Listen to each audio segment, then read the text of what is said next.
Hello my dear students, I hope you all are doing great और आपके exam MPSC 004 की जो preparation है वो भी बहुत अच्छी चल रही होगी। सो स्टूडेंट्स, आज का जो ये वीडियो है ये हमारी MPSC 004 की सीरीज़ का पार्ट 6 वीडियो है। इससे पहले के 5 पार्ट्स अगर आपने नहीं देखे हैं तो इस वीडियो के बाद जाकर आप उन्हें भी देख सकते हैं, क्योंकि उनके अंदर भी हमने important questions and repeated topics को डिस्कस किया है। सो स्टूडेंट्स, आज का जो हमारा पहला टॉपिक है उसके अंदर हम बात करेंगे salient features of Vivekananda theory of social change के बारे में। जो स्वामी विवेकानंद हैं उनकी जो थ्योरी है, थ्योरी ऑफ सोशल चेंज, उसके कुछ फीचर्स की बात करेंगे।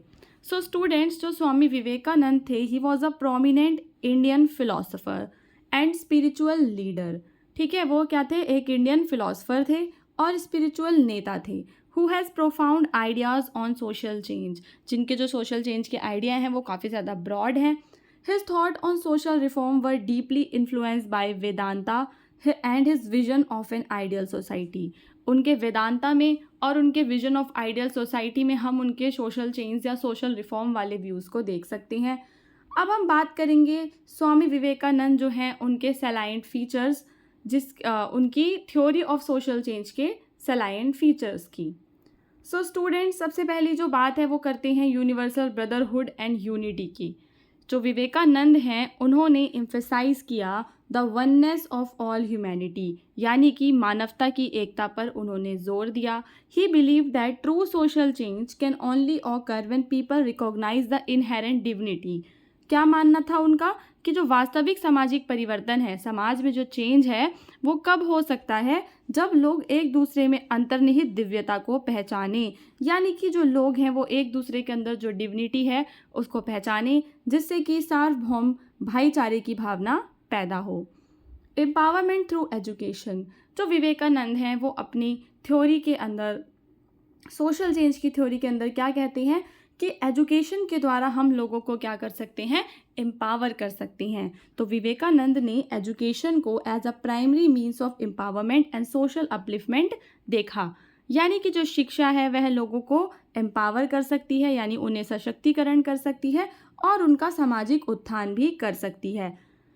He advocated for an education system that inculcates character, moral values and practical skills, making individuals self-reliant and responsible citizens.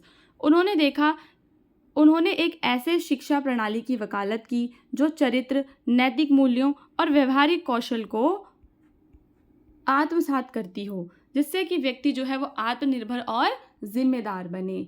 यानी कि उनका मानना था कि जो एजुकेशन है वो लोगों को सेल्फ रिलायंट बनाती है और रिस्पॉन्सिबल बनाती है, और एजुकेशन ही एक ऐसा मीन्स है जिसके द्वारा हम लोगों को एम्पावर कर सकते हैं, लोगों को अपलिफ्ट कर सकते हैं। तीसरी चीज़ जो अपनी थ्योरी ऑफ सोशल चेंज में स्वामी विवेकानंद बात करते हैं वो बात करते हैं रोल ऑफ वुमेन्स की, कि जो महिलाएं हैं उनके राइट्स और एजुकेशन के बारे में वो बात करते थे। महिलाओं की शिक्षा के वो प्रबल समर्थक थे। He believe that the upliftment of women was crucial for the overall progress of society. अगर सोसाइटी की ओवरऑल प्रोग्रेस करनी है तो वुमेन्स को अपलिफ्ट करना ज़रूरी है। He argued for equal opportunities and respect for women. उन्होंने क्या कहा कि जो वुमेन हैं उन्हें समाज में इक्वल बराबरी की अपॉर्चुनिटीज़ और रिस्पेक्ट्स मिलनी चाहिए, और सोशल चेंज में जो है उनका जो रोल है काफ़ी ज़्यादा वाइटल है, इम्पॉर्टेंट है। यानी कि महिलाओं की भूमिका, विवेकानंद महिलाओं के अधिकारों और शिक्षा के प्रबल समर्थक थे। उनका मानना था कि महिलाओं का उत्थान समाज का समग्र प्रगति के लिए महत्वपूर्ण है। समाज की समग्र प्रगति के लिए जो महत्वपूर्ण है क्या? महिलाओं का उत्थान। महिलाओं के लिए समान अवसरों और सम्मान का आग्रह किया। सामाजिक परिवर्तन में उनकी महत्वपूर्ण भूमिकाओं को पहचाना कि जो महिलाएं हैं समाज के अंदर परिवर्तन लाने में, जो महिलाएं हैं उनकी महत्वपूर्ण भूमिका है। देन वो बात करते हैं मानवता की सेवा करने की। जो स्वामी विवेकानंद हैं उन्होंने आइडिया ऑफ सेवा, यानी कि सेल्फलेस सर्विस का जो आइडिया है उसे बढ़ावा दिया as a means of social change. यानी कि विवेकानंद ने सेवा यानी निस्वार्थ सेवा के विचार को सामाजिक परिवर्तन के साधन के रूप में बढ़ावा दिया। उन्होंने लोगों को गरीबों और हाशिए पर पड़े लोगों की सेवा करने के लिए प्रोत्साहित किया। मानवता की सेवा को भगवान की सेवा के रूप में देखा। यानी कि अगर हम मानव की सेवा कर रहे हैं वो किसके बराबर है, भगवान की सेवा करने के बराबर है, ऐसा स्वामी विवेकानंद जी ने सोचते थे। कॉम्बैटिंग सोशल एविल्स, तो he was vocal critic of social evils. सामाजिक बुराइयों की वो बुराई करते थे, उनकी वकालत करते थे, मुकाबला करने की बात करते थे। सोशल एविल्स में आता है आपका डिस्क्रिमिनेशन, जैसे कि अस्पृश्यता, भेदभाव, रिलीजियस इंटॉलरेंस, ये सारी की सारी जो सामाजिक बुराइयां हैं इनको वो कॉम्बैट करने का, इनका मुकाबला करने की बात भी वो किया करते थे। सो स्टूडेंट्स, ये थे कुछ important points about the theory of social change given by Swami Vivekananda. अब चलते हैं ज्योतिबा फुले के कॉन्ट्रीब्यूशन पे, कि जो ज्योतिबा फुले हैं एज अ सोशल रिवॉल्यूशनरी उनका कॉन्ट्रीब्यूशन क्या था। So Jyotiba Phule, also known as Jyotirao Phule, was a prominent social reformer and revolutionary in 19th century India. 19वीं सदी के भारत में जो ज्योतिबा फुले हैं वो एक सोशल रिफॉर्मर थे, रिवॉल्यूशनरी थे। He played a crucial role in challenging the oppressive social structures and advocating for the rights of marginalised communities. उन्होंने क्या किया, उनका जो रोल है वो किस चीज़ को लेकर इम्पॉर्टेंट है कि जो सोशल स्ट्रक्चर्स थे, जो दमनकारी समाज में स्ट्रक्चर्स थे उनको चैलेंज किया उन्होंने, और जो हाशिए पे कम्युनिटीज़ थी उनके राइट्स की, उनके अधिकारों की बात की। अब हम बात करेंगे ज्योतिबा फुले जो हैं उनके रोल की एज ए सोशल रिवॉल्यूशनरी, जो ज्योतिबा फुले हैं उनके कॉन्ट्रीब्यूशंस की। एजुकेशन फॉर ऑल की बात करते हैं वो। So Phule emphasise the importance of education for the upliftment of the oppressed classes. जो ज्योतिबा फुले हैं उन्होंने क्या बात की कि जो दबे कुचले वर्ग हैं, यानी कि जो ऑप्रेस्ड क्लासेस हैं, इम्पॉर्टेंस ऑफ एजुकेशन, उनके लिए जो शिक्षा के महत्व की उन्होंने बात की, विशेषकर वुमेन्स और दलित लोगों की, महिलाओं और दलितों के अधिकारों की बात की। So he and his wife Savitribai Phule open the first school for girls in Pune in 1848। 1848 में ज्योतिबा फुले और उनकी वाइफ सावित्रीबाई फुले ने पहला स्कूल खोला पुणे में 1848 में महिलाओं के लिए, ठीक है, जिससे कि समाज के नियमों को उन्होंने चुनौती दी और महिलाओं के लिए जो मार्ग है शिक्षा का वो प्रशस्त किया, यानी कि paving the way for the women's education. Now students, इसके बाद हम बात करेंगे कि कैसे उन्होंने कास्ट डिस्क्रिमिनेशन के खिलाफ लड़ाई करी। So Phule was a vocal critic of the caste system and his inherent inequalities. जो फुले हैं वो जाति व्यवस्था और उसकी अंतर्निहित असमानताओं के प्रखर आलोचक थे। ही कंडेम द ब्राह्मणिकल डोमिनेंस, जो ब्राह्मणवादी प्रभुत्व था उसकी निंदा वो करते थे, and work towards the annihilation of caste based discrimination. Annihilation का मतलब होता है उन्मूलन करना, समाप्त करना। तो कास्ट बेस्ड डिस्क्रिमिनेशन जो था उसका उन्मूलन करने के लिए, उसको समाप्त करने के लिए उन्होंने काम किया। Advocating for a society based on equality and justice, और कैसी सोसाइटी की बात की, a society which is based on equality and justice. Now students, इसके बाद हम बात करेंगे वुमेन राइट्स एंड एम्पावरमेंट की। So Phule was a pioneer in advocating for women rights. जो फुले हैं वो वुमेन्स के राइट की बात करते हैं। He campaign against practices such as, उन्होंने किस किस चीज़ के लिए कैंपेन किए, जैसे कि चाइल्ड मैरिज के लिए, सती के लिए, है ना, विडोहुड के लिए। He also supported window remarriage, और उन्होंने विधवा दोबारा से जो विधवाएं शादी कर लेती हैं विडो रीमैरिज को सपोर्ट किया, और वुमेन्स को एनकरेज किया to pursue education and independence.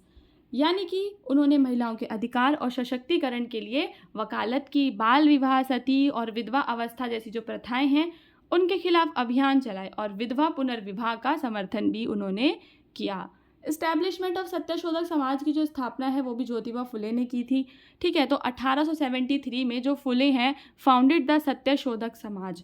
तो उन्होंने कौन से समाज की स्थापना की, सत्यशोधक समाज की, यानी कि society of truth seekers to promote social equality, ठीक है, सोशल इक्वालिटी को प्रमोट करने के लिए, and fight against the social evils perpetuated by the caste system and religious orthodoxy. वो सारे सामाजिक बुराइयाँ जो किसके कारण हुई हैं, कास्ट सिस्टम के कारण और रिलीजियस ऑर्थोडॉक्सी के कारण हुई हैं, उन बुराइयों को एंड करने के लिए उन्होंने सत्यशोधक समाज की स्थापना की थी। संगठन ने निचली जातियों को शिक्षित और सशक्त बनाने की दिशा में काम किया। सो स्टूडेंट्स, एक और बार मैं इसको आपको बताना चाहती हूँ कि ज्योतिबा फुले के कंट्रीब्यूशन में ये इंपॉर्टेंट है कि 1873 में फुले ने सामाजिक समानता को बढ़ावा देने और जाति व्यवस्था और धार्मिक रूढ़िवाद द्वारा, ठीक है, क्या करने के लिए, देखो, सामाजिक समानता को बढ़ावा देने, जाति व्यवस्था, धार्मिक रूढ़िवाद द्वारा जो फैलाई गई सामाजिक बुराइयां हैं उनसे लड़ने के लिए सत्य शोधक समाज यानी कि सत्य की खोज वालों का समाज करने की स्थापना की। और इसने जो निचली जातियां हैं यानी कि लोअर कास्ट जो हैं उनके अपलिफ्टमेंट और एजुकेशन की बात भी की। अब हम बात करेंगे कि जो वो हैं क्रिटिक ऑफ ब्राह्मणिज्म थे। क्रिटिक ऑफ ब्राह्मणिज्म का क्या मतलब है कि जो ब्राह्मणवाद है वो उसकी आलोचना करते थे और धार्मिक रूढ़िवादिता की भी आलोचना करते थे। So Phule challenge the authority and practices of Brahmin class. जो फुले हैं उन्होंने ब्राह्मण वर्ग के अधिकार और प्रथाओं को चुनौती दी। Exposing the exploitation and superstition perpetuated by them. उनके द्वारा फैलाए गए शोषण और अंधविश्वासों को उजागर किया। यानी कि उन्होंने क्या कहा कि जो ब्राह्मणवाद है वो क्या करता है, अंधविश्वास फैलाता है, एक्सप्लॉयटेशन करता है, उन चीज़ों को उन्होंने उजागर किया। He wrote extensively on the need to reject blind faith. उन्होंने अंधविश्वास को ख़त्म करने की बात की और क्या कहा कि हमें तर्क संगत सोच बनाने की आवश्यकता है। उसके बाद उनके लिटरेरी कॉन्ट्रीब्यूशंस को भी हम लिखेंगे। जो फुले हैं उन्होंने कई सारी किताबें और पैम्पलेट्स लिखे जिसमें उन्होंने सोशल इश्यूज़ को हाईलाइट किया and he advocated for reforms. His notable work include Gulamgiri यानी कि slavery which critics the caste system and Shetkaryacha Asud cultivators whipcord addressing the plight of farmers. तो यहाँ पे दो किताबों की बात करेंगे हम। जो पहली किताब है वो है गुलामगिरी। गुलामगिरी में उन्होंने कास्ट सिस्टम की बात की है और जो ये दूसरी है शेतकार्यचा असुद यानी कल्टिवेटर विप क्रॉप, इसमें उन्होंने फार्मर्स की बात की है, किसानों की बात की है, प्लाइट ऑफ फार्मर्स की। सो साहित्यिक योगदान। फुले ने सामाजिक मुद्दों को उजागर करने और सुधार की वकालत करने वाली कई पुस्तकें और पुस्तिकाएं लिखीं।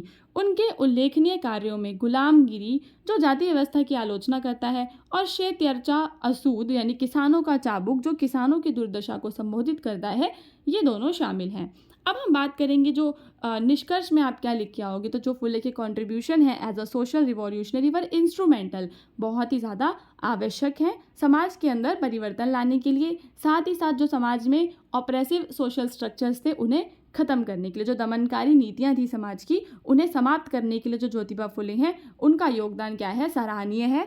ठीक है, और उनकी जो लेगेसी है आगे भी क्या करती है, ऐसे ही मूवमेंट्स को इंस्पायर करती रहती है ताकि इंडिया में इक्वलिटी आ सके। अब हम बात करेंगे सर सैयद अहमद खान के कंट्रीब्यूशन की to modern education for Muslims. अब जो अगला टॉपिक है इंपॉर्टेंट है, मुझे ऐसा लगता है कि शायद ये आपके एग्जाम में भी आ जाएगा कि सर सैयद अहमद खान के जो व्यूज़ हैं मॉडर्न एजुकेशन फॉर मुस्लिम्स पे वो क्या हैं। So, Sir Syed Ahmad Khan was a key figure in the educational and social reforms of the Indian Muslim community in the 19th century. So, Sir Syed Ahmad Khan जो हैं वो एक की figure हैं किस चीज़ में, एजुकेशन और social reforms में, especially for the Indian Muslim community in the 19th century. His contributions were pivotal in modernizing education for Muslims and promoting progressive thinking. उनका जो कंट्रीब्यूशन है वो इसलिए इम्पॉर्टेंट है क्योंकि वो पाइवोटल वो प्रोग्रेसिव थिंकिंग को क्या करते हैं, प्रमोट करते हैं और मुस्लिम्स के लिए जो एजुकेशन है उसे मॉडर्नाइज करते हैं। अब हम उनके मेजर कंट्रीब्यूशंस को ध्यान से देखेंगे और सबको याद करने की कोशिश करेंगे। सबसे पहले क्या कि he was founding of the Mohammedan Anglo oriental college. 1875 में सर सैयद अहमद खान ने इस्टेब्लिश किया Mohammedan Anglo oriental college in Aligarh, which later became as Aligarh Muslim University AMU in 1920. This institution was modeled on British educational system and aimed to impart modern education to Muslims. So students, बहुत ही आसान है पहला point. पहले point में क्या कहा गया है कि उन्होंने मोहम्मदन एंग्लो ओरिएंटल कॉलेज की पहले स्थापना की जो बाद में जाकर अलीगढ़ मुस्लिम यूनिवर्सिटी बन गया 1920 में। और इसका ये काम था कि ब्रिटिश एजुकेशनल सिस्टम पे बेस्ड मुस्लिम्स को एजुकेशन देना, मुसलमानों को आधुनिक शिक्षा देना। उसके बाद हम बात करेंगे वेस्टर्न एजुकेशन को वो प्रमोट करते थे। Sir Syed was a strong advocate for western education. ठीक है, believing it was essential for the advancement. उनका क्या विश्वास था कि मुस्लिम्स के एम्पावरमेंट के लिए वेस्टर्न एजुकेशन इंपॉर्टेंट है। He encourage the learning of English, science and modern subject alongside traditional Islamic studies. उनके कहने का ये मतलब था कि आपको क्या करना है, इंग्लिश, साइंस, मॉडर्न सब्जेक्ट्स तो पढ़ने ही पढ़ने हैं, साथ ही साथ आपको ट्रेडिशनल इस्लामिक स्टडीज़ को भी नहीं छोड़ना है। यानी कि वो पश्चिमी शिक्षा को बढ़ावा देते थे और पश्चिमी शिक्षा के क्या थे, प्रबल समर्थक थे। उनका क्या मानना था कि भारत में मुसलमानों की प्रगति और सशक्तिकरण के लिए जो आवश्यक है वो क्या है, उनके लिए पश्चिमी शिक्षा। उन्होंने क्या कहा कि पारंपरिक इस्लामिक अध्ययन के साथ साथ जो स्टूडेंट्स हैं उन्हें अंग्रेज़ी, विज्ञान और आधुनिक विषयों को भी सीखना चाहिए। साइंटिफिक सोसाइटी ऑफ अलीगढ़ की उन्होंने स्थापना की। 1864 में जो सर सैयद हैं, he founded scientific society of Aligarh, यानी कि पश्चिम विज्ञान और साहित्य के कार्यों का उर्दू में अनुवाद करने के लिए उन्होंने क्या किया था, अलीगढ़ की वैज्ञानिक सोसाइटी की स्थापना की थी। इस सोसाइटी में क्या करते थे, he translate western work on science and literature into Urdu में ट्रांसलेट किया करते थे। This initiative aim to make modern knowledge accessible to Muslim community and promote scientific thinking. इससे उनका क्या एम था, वो क्या चाहते थे, वो चाहते थे कि जो मुस्लिम कम्युनिटी है उसको उसकी ही लैंग्वेज में, उर्दू भाषा के अंदर ही क्या मिल सके, एक न्यू नॉलेज, साइंस और लिटरेचर की नॉलेज भी उनके स्टूडेंट्स को मिल सके, ताकि उनके अंदर साइंटिफिक थिंकिंग जो है, वैज्ञानिक सोच जो है उसका बढ़ावा हो। ठीक है स्टूडेंट्स, उसके बाद हम बात करेंगे अलीगढ़ मूवमेंट की। जो सर सैयद हैं, Sir Syed's broader educational and social reform initiative known as Aligarh movement sought to modernise the Muslim community by promoting education, social reforms and political awareness. यानी कि सर सैयद की जो व्यापक शैक्षिक और सामाजिक सुधार पहल है, जिसे अलीगढ़ आंदोलन के रूप में जाना जाता है, इसने शिक्षा, सामाजिक सुधार और राजनीतिक जागरूकता को बढ़ावा देकर मुस्लिम समुदाय का आधुनिकीकरण करने का प्रयास किया। इस आंदोलन का जो उद्देश्य है वो इस्लामी मूल्यों को पश्चिमी आधुनिकता के साथ मिलाना था। क्या उद्देश्य था इसका, जो इस्लामी मूल्य हैं उन्हें पश्चिमी सभ्यता के साथ मिला दिया जाए, क्योंकि वो पश्चिमी सभ्यता को सपोर्ट करते थे। उसके बाद हम बात करेंगे पब्लिकेशन की। The publication of the Aligarh institute gazette, Sir Syed launch the Aligarh institute gazette in 1866। उन्होंने ये शुरू किया 1866 में जर्नल, जो कि क्या करता था, डिसैमिनेट करता था इन्फॉर्मेशन को, जो अभी उस टाइम के जो इश्यूज़ थे, कंटेम्प्रेरी जो इश्यूज़ थे एजुकेशन और सोशल रिफॉर्म्स को लेकर, उनके बारे में वो लिखा करते थे। मेनली जो उनका एम था वो था मुस्लिम कम्युनिटी को एनलाइटन करना, about the modern development and progressive thinking को क्या करना, एनकरेज करना। तो अलीगढ़ इंस्टीट्यूट गजट का उन्होंने प्रकाशन किया, जिससे वो समकालीन मुद्दों जैसे कि शिक्षा, सामाजिक सुधारों पर जानकारी को प्रसारित किया करते थे। इसका उद्देश्य मुस्लिम समुदाय को आधुनिक विकास के बारे में जागरूक करना और प्रगतिशील सोच को प्रोत्साहित करना था। उन्होंने एडवोकेट किए मुस्लिम राइट्स के बारे में बात की, मुस्लिम अधिकारों के लिए वो वकालत किया करते थे। ठीक है, उन्होंने, सर सैयद ने भारत में मुसलमानों की सामाजिक राजनीतिक स्थिति में सुधार के लिए अथक प्रयास किया, यानी कि he worked tirelessly to improve the social political conditions of Muslims in India.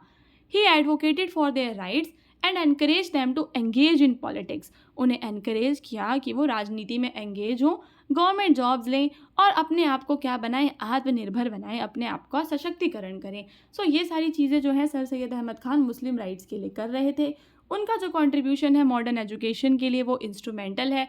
उसकी वजह से जो गैप है ट्रेडिशनल इस्लामिक स्टडीज़ और मॉडर्न वेस्टर्न एजुकेशन में वो कम हो पाया, और प्रोग्रेसिव और एनलाइटन मुस्लिम कम्युनिटी जो है वो भारत में बन पाई। सो स्टूडेंट्स, इसके बाद अब हम मिलेंगे अपने अगले वीडियो में। अगर आपने MPSC 004 के बाकी के जो पार्ट्स हैं उन्हें नहीं देखा है तो आप नीचे कमेंट करके प्लेलिस्ट का लिंक मांग सकते हैं। वैसे मैं प्लेलिस्ट का लिंक कमेंट करके पिन कर दूंगी, आप वहां से जाके सारे के सारे जो वीडियोस हैं उनके इंपॉर्टेंट क्वेश्चंस को देखकर उनके शॉर्ट नोट्स बना लेना, तब जाके कहीं आपके एग्ज़ाम की तैयारी बहुत अच्छे से हो पाएगी।